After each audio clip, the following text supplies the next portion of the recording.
Today, I'm looking for some stocks to buy in with Apple, Microsoft, Tesla at all-time highs. It is hard finding some good value out there, but as a dividend investor continuing to cost average in month over month, I think I found some two high-yielding stocks that are going to really fit well in my portfolio. I look so forward to breaking this down for you, so let's jump right into this. Drop it.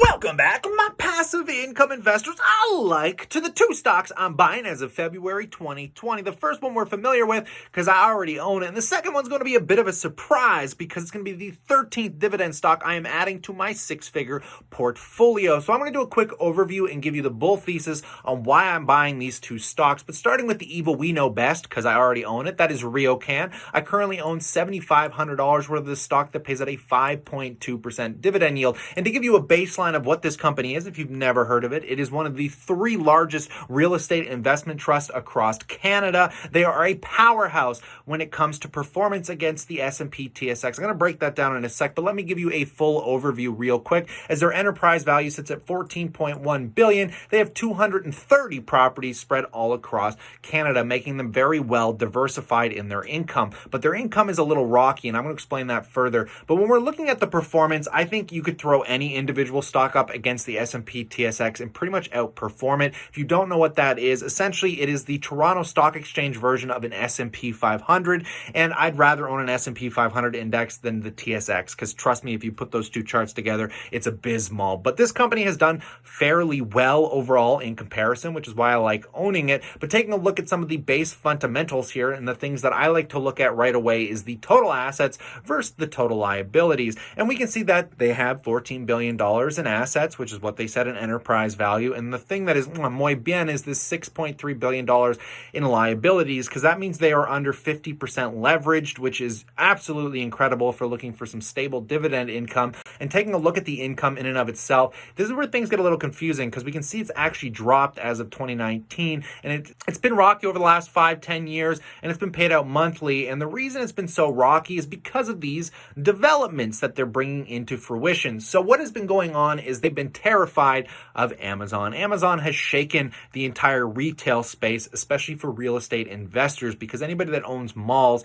has been experiencing a high turnover of individual companies that are brick and mortar based. So they kind of foresaw this coming 5 years ago, and I didn't really find it too appealing back then, but now I'm starting to see the direction they're heading into is they have a ton of projects that they have kind of core focused into the largest valued assets, which are the city assets, the ones that are primarily around Toronto and any other major city, because they're really expensive properties and people are willing to pay a premium to live there. And we can also find younger people want to move away from the country and closer to the city. So these are all the developments that we can see going on, and most of them are going to be coming into fruition over the next 3 years. A lot are coming on this year and next year, and we're going to see a lot more tenants building up that balance sheet, because taking a look at the last 5-year performance, it has been pretty abysmal while they've been trying to work this out. There is nothing cheap about building billion-dollar pieces of real estate in downtown cities. So, I mean, this stuff takes time, and we're finally going to hopefully start seeing this come in on hopefully a raising dividend and hopefully a little bit of equity upside on top of that. So I wouldn't mind building my position into this to bring it up to scale to get it to about that $10,000 range. And I will personally be using dividends that I get from banks, which leads me into numero dos. The second stock I'm looking at, guys, is Wells Fargo, which has been under fire lately. My goodness, the stock as of recent on their last earnings is down a whopping 13.4% with a dividend yield of 14.3%. So I'm going to go over the books on this company, and then I'm going to share with you from the CFO a video I found on CNBC. But to explain to you why I've decided to kind of focus on these two stocks, I know I'm kind of sector under diversified here. Taking a look at my entire portfolio overview, we can see that essentially financials make up about 18% of my dividend, which I think could be a little higher, whereas my real estate is making up about 23%. And these are kind of like the powerhouses of my dividend income, which I personally enjoy. But we can see that on the actual portfolio value side, you can see that the financials don't make up a huge percentage of the portfolio value, but because they're paying out fatter checks, it makes up a bit of a bigger yield on the dividend pie. And I wouldn't mind bringing it up over this year because I do like these sectors as a dividend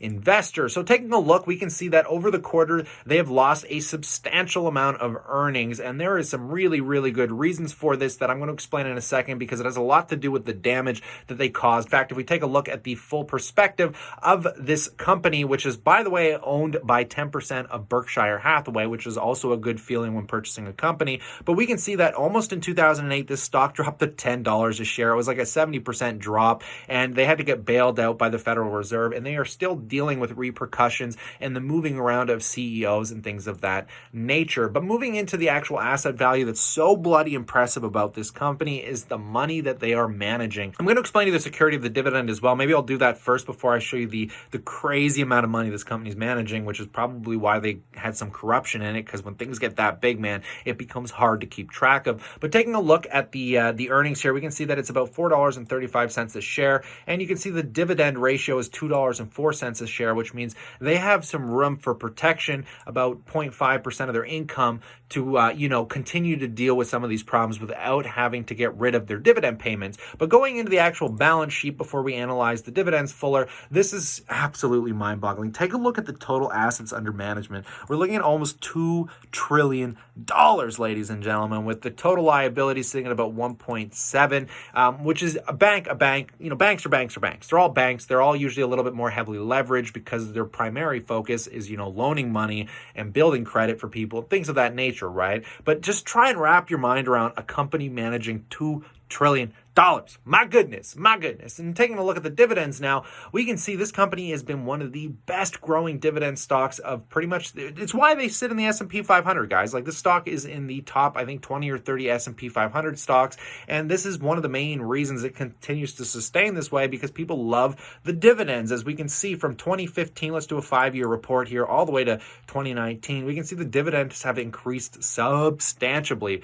Considering if you could pick up a 4% yield 5 years ago, well, you're probably sitting on somewhere between a 7, maybe an 8% if you're really lucky here, if you got a really good yield on cost, just over 5 years, which is just staggering. Now, what is the issue with this company? Like I said, they are dealing with many repercussions. What I'm going to do is put a little bit of a video on. I'm going to cut it down for you just to show you some highlights of the CFO. I want to start by asking how surprised you've been at how much more downbeat your new CEO is in terms of how much left there still is to do to tidy up those legacy issues compared to where you and his predecessors had it just recently.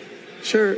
I don't consider it to be that downbeat. I think he's doing a very thorough and exhaustive review of each of the businesses, both but the market makes it downbeat. You're down 5% today. Right. I think there is a level setting of how long it'll take and how much it will cost to get there.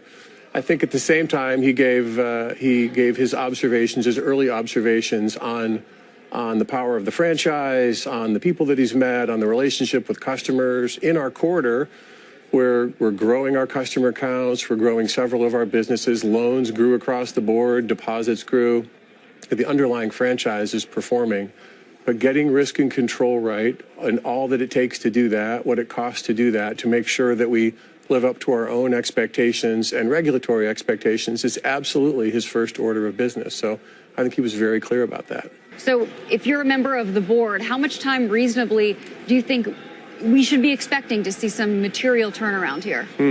Well, I mean, between him and the board, I do think that as he goes business by business, and we all do it together with the business leadership highly engaged, with each passing quarter, certainly through the first year, he'll have a really good sense of what he thinks it takes. And I think our plans will reflect that. And of course, the board's privy to that. So, I think quarter by quarter, more will be known, and particularly initially internally, and then ultimately among our other stakeholders, people will come to understand the story and be able to hold us accountable for the execution of that story. Clearly, you guys used to have a big multiple premium to the sector.